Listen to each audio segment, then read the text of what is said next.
podcast, Bus Edition. Today's guest we have Kerrigan Poindexter. I'm a junior at the government school. I was in Dr. Frank's class last year, and the year before that, hi Dr. Frank. Yeah, I love the Scarlet Letter. Was my favorite book we read, so I'm excited about this one.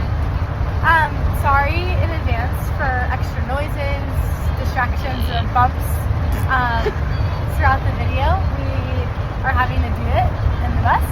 That's just how life played out. So here we get going. Alrighty, Kerrigan. So this unit we talked about. What was our book? Oh, the Scarlet Letter. Sorry, I forget. These are microphones. Hopefully you can hear us on these guys too. But okay, my first question is, how do you know whether you want to do a hard challenge, and what determines whether a challenge is worthwhile? Like, a lot of things are just not worth your time. So what to you determines that they are worth your time? For me personally, I feel like when I see other people who have gone through that challenge, and then I see how they like grew throughout that process, and like I see them on the other side, and I'm like, oh, like I want that for myself. I want to work that hard. I want to go through that hard, like that difficult time, so that I can be improved like that person. Like, so it's a real testament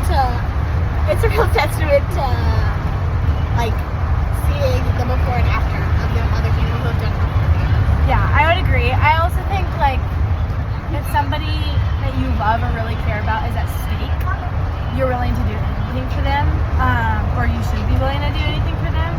Or like if there's a reward, a lot of humans tend to like, it's awful to say, but It's true. if there's like, I don't know, this whole thing with the like United Health guy, CEO who was just murdered, and like the murderer was on a run, and they're like, there was $80,000 at stake to find this guy, and like all of a sudden like people want to do it now that there's like reward at stake. Yeah. Okay, great. Next question.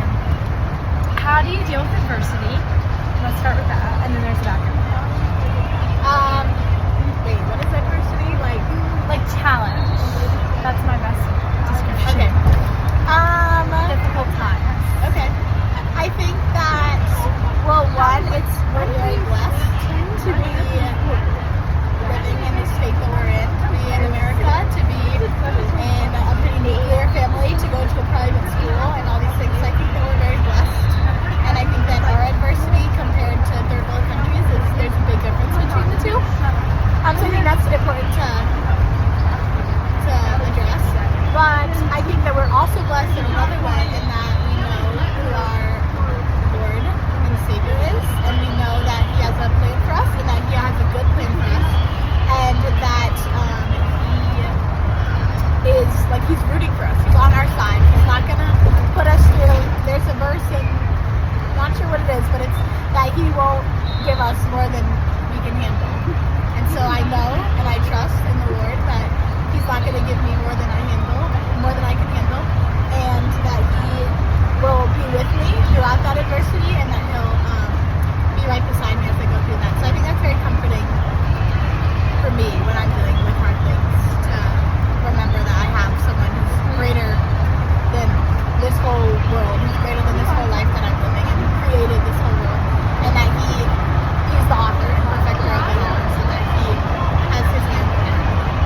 I would agree. I think as a realistic standpoint for me at least, I get angry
Bible friend group, Bible study, she's always like, guys, wait, before we get started with our day, we need our gratitude time.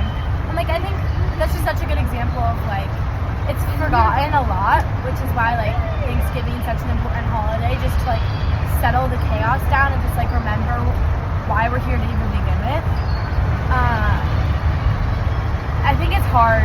It's definitely a really hard challenge, especially when like death is involved or like awful things. It's hard to be grateful in those moments. There's always something to be grateful for. So this sort of feeds off that. Is the mental, emotional, and spiritual state of a person something you can tell by just looking at the person? If so, why? If not, why? I think yes, with conditions, obviously. Like for me, Delaney is the closest person in my life, my older sister, and by looking at her, will be able to tell what she's thinking, how she's feeling, and like where her mind is. But I think that with my friends, I can kind of do that for the most part. Maybe not as deep as I can with Delaney, but I think it definitely depends on your relationship with the person and the adversity that you've been through that person with. I think you have to see them in every like aspect of life. You have to see them when they're high, when they're low, when they're mad, when they're angry, when they're sad. Like you have to see them in each different category of life in order to like understand and like classify their emotions and feelings. That's a good point. I mean, I go with the basic answer of you can't judge a book by its cover. Right. But like now that you open that up, I completely think you're right. Like a sister bond, a twin bond, a best friend bond is something like you'll never be able to get with anybody else. And I won't be able to, like, yes, Delaney's one of my good friends, and yes, I can tell to an extent of how she's feeling, but I will never be able to like understand at what level you can as her being with her since birth. And so I think it's like Mom has always told me like looking at the homeless people or like people you automatically want to just judge based on human instinct, it's like you can't. You can't judge a situation unless you know it. You can't judge other people unless you know their backstory, because you don't. You don't know what the person has gone through, what the person's dealing with, things like that.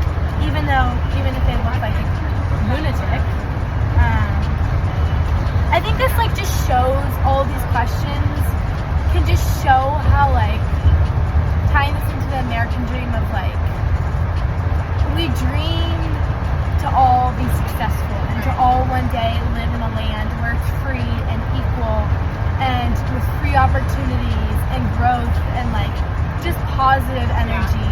And like right now we look at human nature and it's awful. Like we're judgmental, we're just bad people. No matter how much we want to be good people, we're not. And I think that leads with like original sin and like there's only so much we can do because we were sadly born into it. But I think we can have a better heart posture, like you were saying, and better mindsets. Everybody has this dream of what America should be, but people don't follow through with it, I feel like. What are your thoughts? I think I agree with that, and kind of going a little bit of a different direction, but like based off of everything that we just talked about, like there's no, like Annabelle right here, like we both just disagree in like 3 simple questions.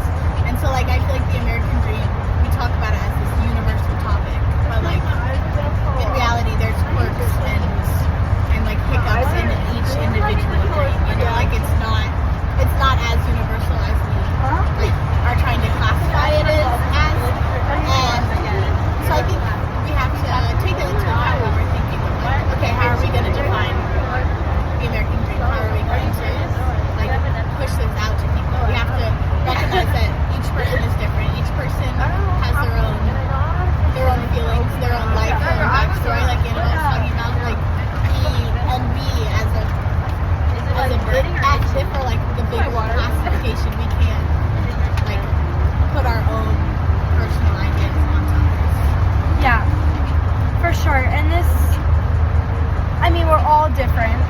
we look at people's different nurture, like are they nurtured or is it just their nature? So I know you read the Scarlet Letter. I know it was one of your favorite books. We looked at our unit test. It was a big discussion of whether Pearl was the way she was due to nurture or nature. And obviously you can define nurture and nature in your own ways. I mentioned on my test that I believe she looks, dresses, and acts all the way she does because of nurture. She was born sadly into a life of sin where she was the cause of sin, and she was affected that, and her mother were looked down upon and like chastised for it, and like immediately like kicked out and ostracized from their community. And obviously that has a toll on like if anybody, like look at COVID-19 where we were all like away from each other, and different personalities changed. You hear of like COVID babies or COVID puppies who don't know how to interact with humans because it's such a weird time. They're isolated. And if you're put in a cabin out in the middle of the woods, you're obviously going to be a specific way, and I don't think you can expect her. People get up on Pearl for throwing rocks at kids and being that bully kid, but you can't expect anything different if she doesn't know otherwise. I like that. Would you agree, or do you think it's just who she is? I think that there's two different ways that it can be classified. I think the first way, like you were saying, like she is gonna have a reaction to not being raised around other kids, being isolated from society, being just with her mom, like feeling deep down that there was something wrong, there was something that happened. But I think that, and I believe that is nurture. Like that is her being born and grown up in that type of like situation and circumstance. But I think where the nature kicks in is how she deals with that and how she reflects that in her like physical life. And so I think that like the throwing rocks thing, I remember that like there would be some kids who could grow up in that exact same situation, but then be totally confined to themselves, be totally like didn't want to have to deal with any kids. So I think that's where the nature comes in, that like there is something inside of her that was innate in her, that like she flips the switch and she's like, I'm not gonna let these kids bully me, like I'm gonna stand up for myself because like I see my situation and this is how I'm gonna reflect on her. And so I think that can go, like that's where her nature kicks in. That's a good point. I mean, we do conversation spaces or conversation rooms for our warm-ups with Dr. Frank. We draw it on the board. And we've talked about this question a lot. And I think a lot of my class tends to steer towards nurture because it's an easier route to go. But like now that you point that out, which I haven't heard, we've heard so many different people's views on the same question. And I haven't heard that one. And I think that's true. You can look at it in both ways, honestly. And I think that goes like, I mean, she couldn't help the fact that she was born into this community and that she was a product of sin. And like, this also points to the American dream. Like we look down on people who are different than us, who don't have the money we have, who don't have the popularity we have. Look at like the racism we've gone through the past decade, years. Look at how far American history has gone. Women rights and sexuality, and I mean, it's such a judgmental country that can go in so many different ways. And I think, I don't know. I'm going off on a tangent now. I like it. I understand. I see where you're tracking.